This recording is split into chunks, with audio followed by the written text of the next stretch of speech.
welcome to this segment of Diaspora Scholars TV, Professor. At least now we are in your office. I was impressed by this this mural. Oh, it looks so beautiful. This mural was a gift from a student of mine, and so we were in Ghana. She used to go for. I used to direct the study abroad program to Ghana, and so this is a drama in Ghana, West Africa. I think it's a beautiful mural, and it's very beautiful indeed. So it's very colorful, so I like it here. So thank you, Virginia. Wow, there's a lot of story about your studies, being in Africa, and that's one thing that inspires a lot, for us to wanted to go to every state, just to be able to talk to professors who are doing work, not only groundbreaking work, but also work in Africa. So again, you've told us about Senegal. So you also have work you've done in Ghana. That's where you started, actually. Yeah, so I began in Ghana, and then from Senegal, we also worked in Sierra Leone. Right now, we're working in Mali and Zambia. And then when I spoke about the Prevalence Reduction Innovation Forum, so that research project, basically the goal was to test, we asked researchers to test two sampling methods of prevalence estimation. So they tested to see which one works well. Basically, the goal is to look at the strengths and limitations of the various sampling methods in human trafficking. So this was a huge project. As I told you, it was the biggest project, I think, in terms of prevalence estimation in the whole world. And this project was in Brazil. In Brazil, we had two projects through Stanford University and the Freedom Fund in the UK. Wow. And then we also had Costa Rica. Costa Rica, the study was done by New York University. And then we had a study in Tanzania, also by New York University. We had a study in Tunisia. Tunisia was by the University of Massachusetts, Lowell. And then we had a study in Morocco, and the study in Morocco was conducted by the University of Chicago, or the National Opinion Research Council, NOC, at the University of Chicago. And then, so that's a 6. And then we had a study in Pakistan. In Pakistan. I saw a publication about the Pakistan study was done by Johns Hopkins, from DC.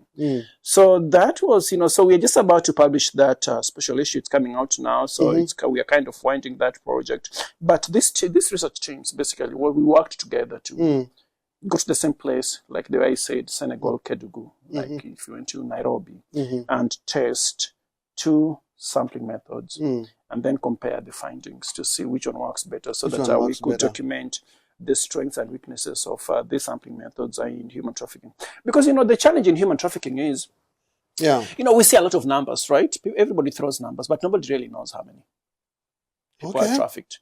That is the truth. Yeah, because really that was the question I wanted to nobody really knows. I remember when I first began to work in Ghana, it was so interesting, because I remember sometimes you would meet with these government officials and ministers, and they would really say, there's no problem, and there's no trafficking here, there's no, we don't have the issue. The government has done enough. And then you speak with NGOs, and they tell you, there's like 1 billion people who are, of course, I'm just exaggerating. Like, there are many people who are being trafficked. And, so I used to think about it, this is, it's in the interest of the government, of course, to look good, right? To say that, there is no trafficking. And of course, also it's in the interest of NGOs to sometimes to exaggerate the numbers. For them to because they need funding, right? Because they need funding. So we understand those, and, that is how, things are. But for a researcher, I think you need to come from a place of more objectivity. You need to be able to find out, what are the better estimates. Because then I think it is easier to direct resources, right?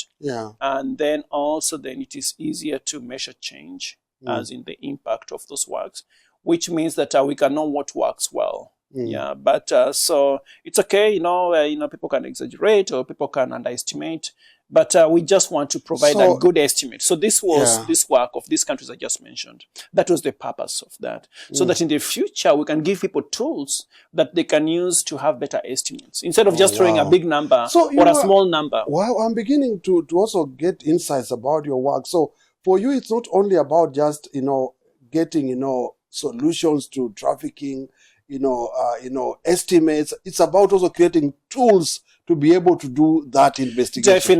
Definitely. And through this project also, we've created some indicators for trafficking.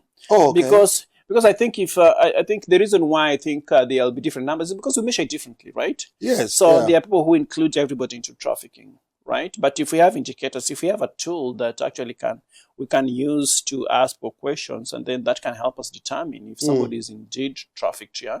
And that tool can easily be based on the 3 elements of trafficking, which is means, acts, and purpose. Yeah. Means, act, and purpose. Exactly. So, so for example, in terms of means, we want to know things like, was it deception? Was it force? Was it fraud?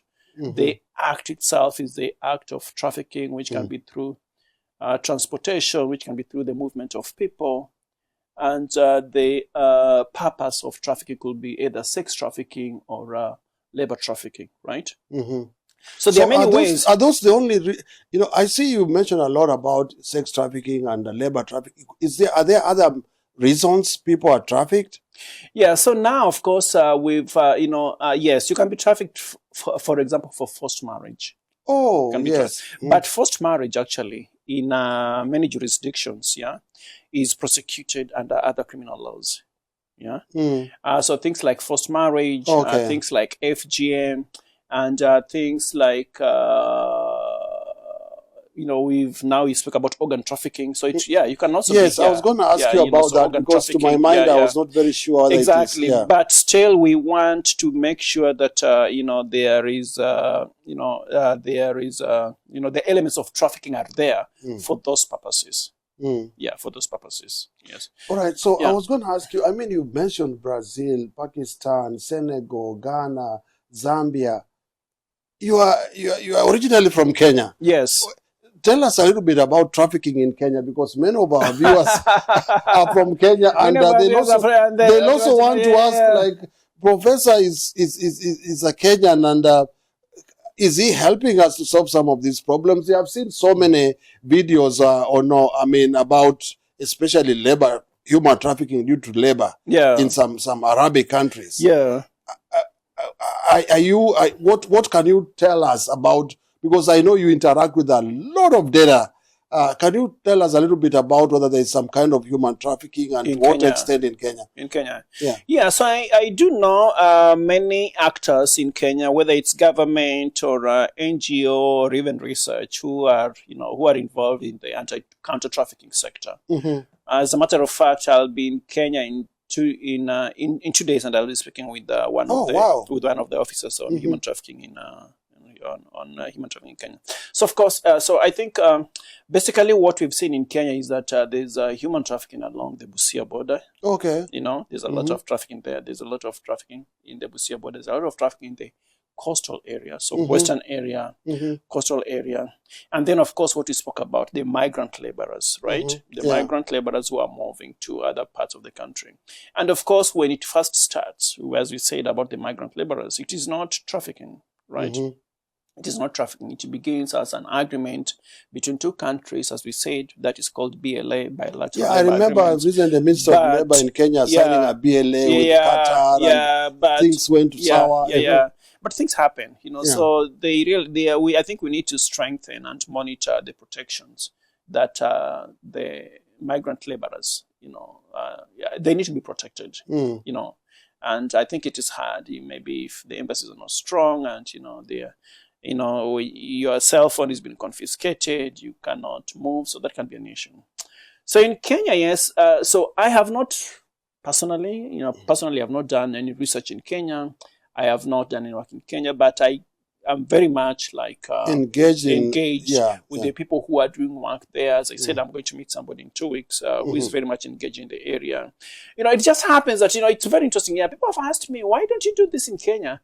And then I'm like, it's not that I don't want to do it in Kenya. I think they're you are creating tools that they'll be able to use. I mean, you are already contributing, because now when you come up with those sampling estimate methods, it's easier for somebody to speak some of those tools and whatever and do research. You can't do research in every country. Exactly. Exactly. You cannot. And sometimes maybe it's even easier sometimes to work in another country than you can, because you become too familiar with your country as well.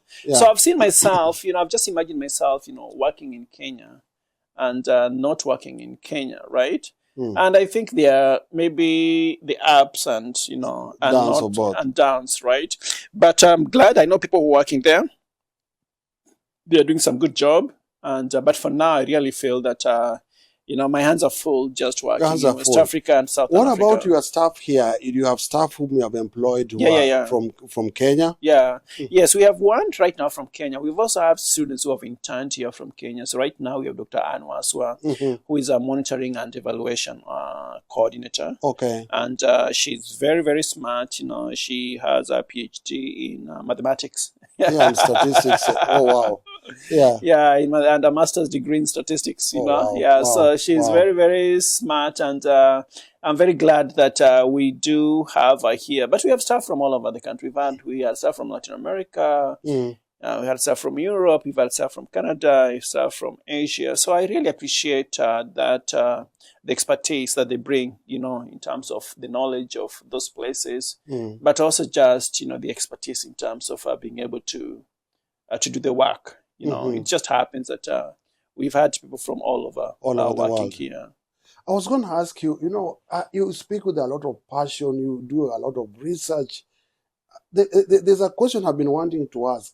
Why did you just pick on human trafficking at some point in your life, and you have put all your resources, and what triggered you to get into that? Because social work is huge. Yeah. And so what really triggered you to say, like, I want to be able to help, I want to focus on human trafficking and solve this, and try to solve this problem in, of course, probably in your lifetime, but so what really made you do that? Because I speak to professors, and like you now, you are really determined. By all means, you just want to try and fix that. What led you into that? Yeah, so that's a good question. And actually, my dissertation was not on human trafficking. When I was in Kansas, my dissertation was on asset building among low-income people. See? Very interesting. So that was my dissertation. And so I completed my doctoral work in 2008.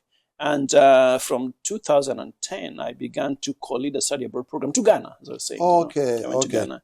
And every time we took students to Ghana, I would meet this organization that was trying to serve victims of labor trafficking, mostly girls, as I said, and women in the streets. And I'll see them every year. So 2010, 2011, and then, 2012, 2013 there. I said that I wanted to do some kind of work with them, and mostly I was focused on economic empowerment. Okay.